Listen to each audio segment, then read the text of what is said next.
Olá pessoal, hoje a gente vai falar um pouquinho sobre ambiguidade. Ambiguidade, como o nome já diz, quer dizer que a gente tem mais de um entendimento para aquele momento, né? Seja uma frase, uma sentença, uma expressão, um trecho ali da minha fala ou da minha escrita, né? Que ela pode ter então aí dois entendimentos ou mais, dependendo da frase, da construção que eu esteja aí fazendo, né? É muito comum na língua portuguesa, né, essa ambiguidade, e ela acontece por vários fatores aí diferentes. Então, para iniciar, eu deixei aí, né, uma chargezinha do Glauco, né, Góes, não trocamos roupas íntimas. Isso é uma placa que estava na loja e o menino chega e chama a moça de porcona, né? Quer dizer, o menino entendeu que ela, a pessoa, não troca a sua roupa íntima, né? Então, ele acredita que ela seja porca. Só que não trocamos roupa íntima, aí quer dizer que eles não trocam as peças de roupa que são vendidas, que são peças íntimas, né? Então, a gente tem aí uma ambiguidade, um duplo sentido nessa frase, nesse contexto aí completo, né? Então, achei bem interessante, por isso eu decidi começar. A ambiguidade, ela também pode ser chamada de anfibologia, né? Então, tem os dois nomes, o mais conhecido é a ambiguidade, mais fácil aí, né, de ser falado, que a gente tem maior costume. E já que ele é um problema aí, né, de ter mais de um sentido, ele pode ocorrer tanto em textos escritos quanto em textos falados, né? Então, construções textuais ou orais. Ele pode ocorrer nos dois ambientes aí de fala. E geralmente ele acontece por dois pequenos problemas. Pelo lexo, né? Pela escolha da minha palavra.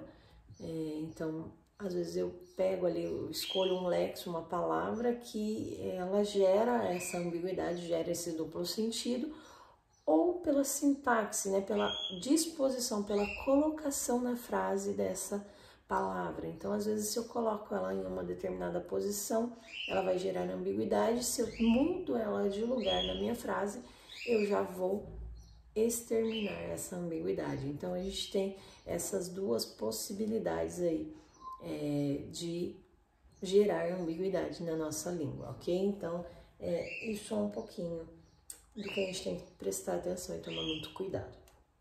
Bom, a ambiguidade ela é conhecida também como um vício de linguagem, né? Por que um vício de linguagem? Porque ela é um desvio das normas padrões da língua, né? A gente tem essa mania de ser muito informal e dizer a gente.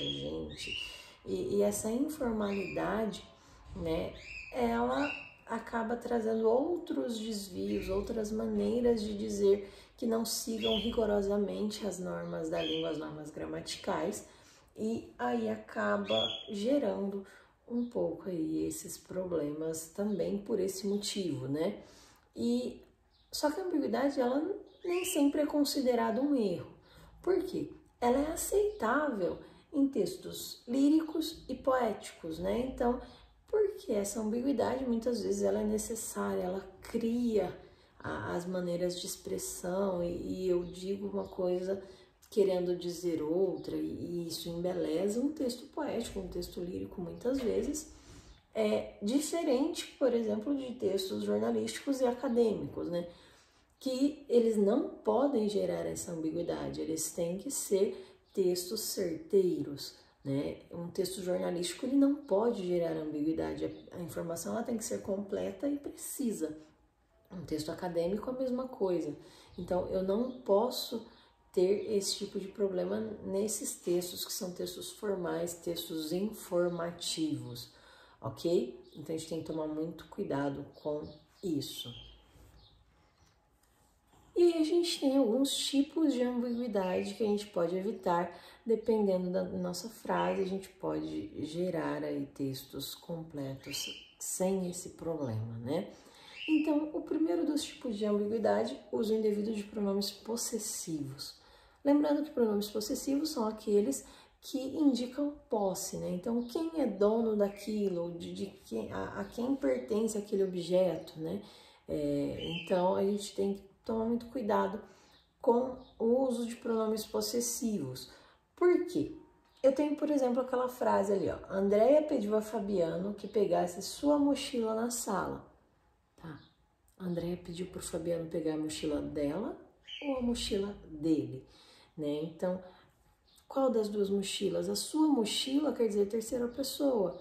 Terceira pessoa eu deixo aberto, tem várias terceiras pessoas. Então, eu tenho que tomar muito cuidado com isso. Então, eu poderia evitar essa ambiguidade usando o dele ou o dela. A minha frase ficaria muito melhor construída e todo mundo entenderia de quem é essa mochila, né?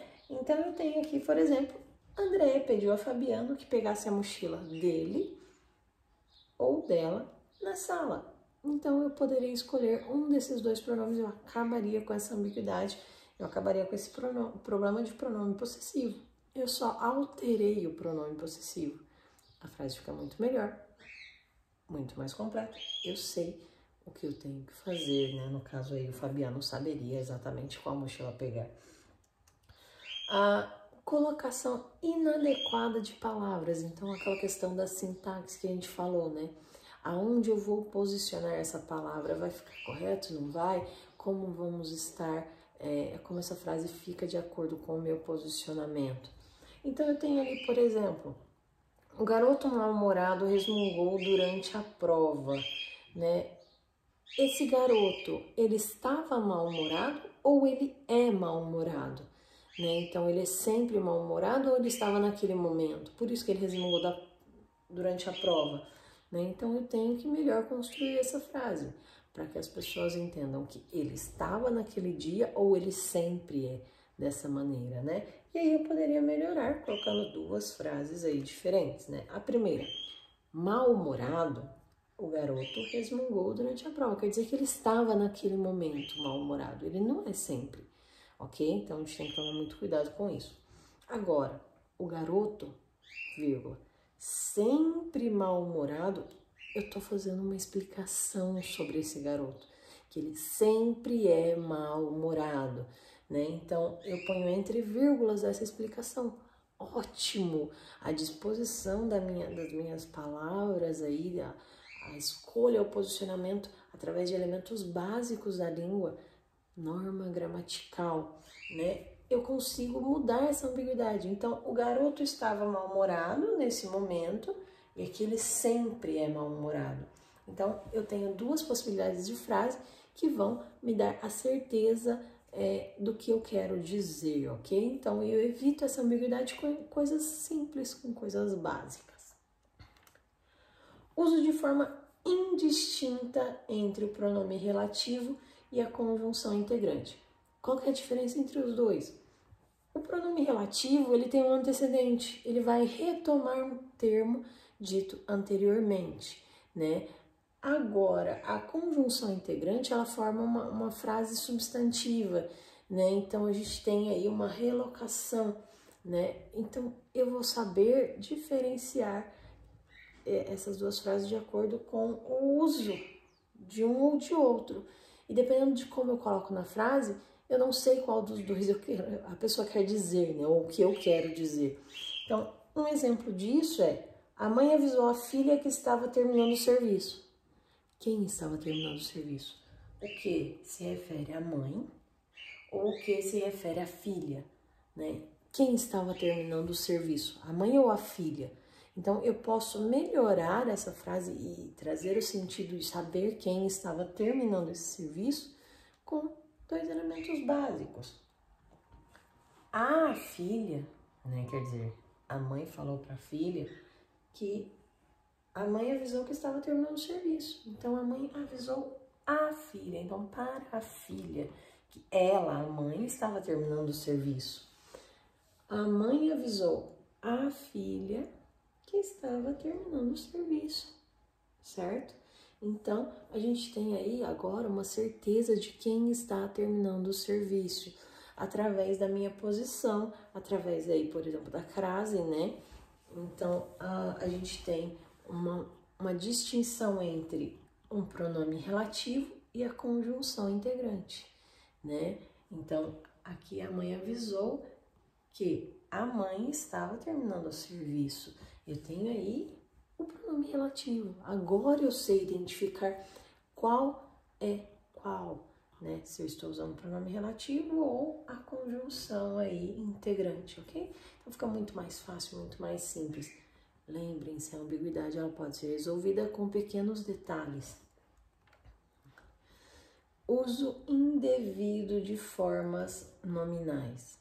Formas nominais, gerúndio, particípio e infinitivo. Quando o meu verbo está em um desses três tempos verbais aí, né, que são as formas nominais, ele pode gerar aí a ambiguidade.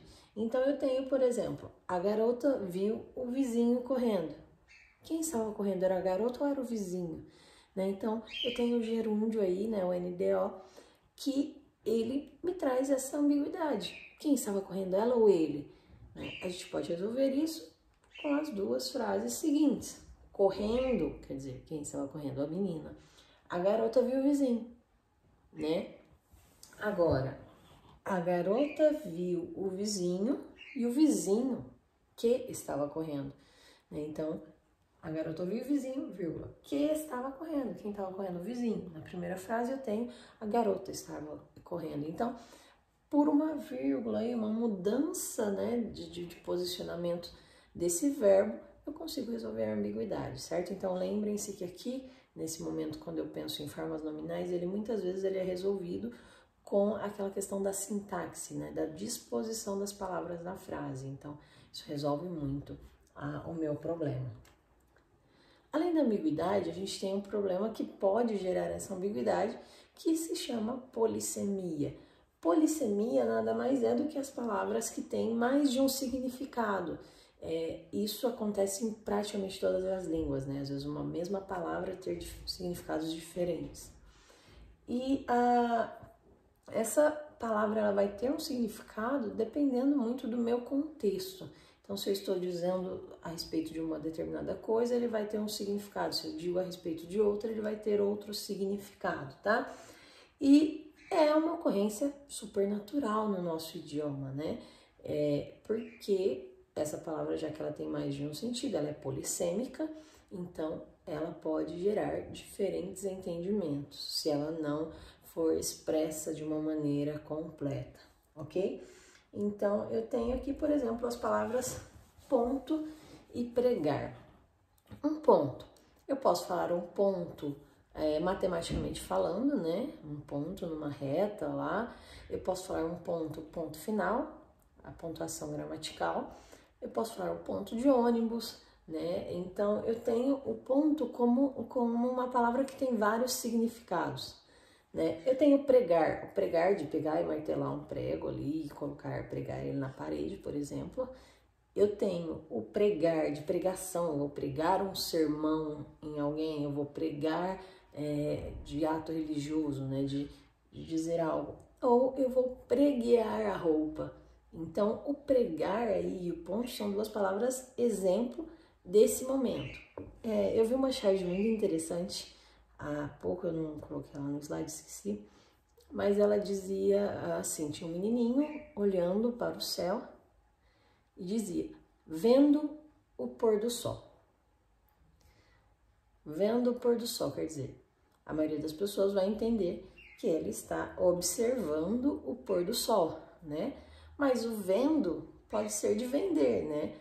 Então, vendo o pôr do sol, e na charge dizia lá, ele falando uma frasezinha, né, vendendo o pôr do sol, e outra ele observando o pôr do sol, né? Então, a gente tinha, eu achei muito interessante. Então, por questão de polissemia, de significado dessa palavra, a gente pode ter ou evitar a ambiguidade, de acordo com a minha frase, a minha construção, ok? Então, tome muito cuidado, porque é um problema muito recorrente, muito comum na nossa língua, ok?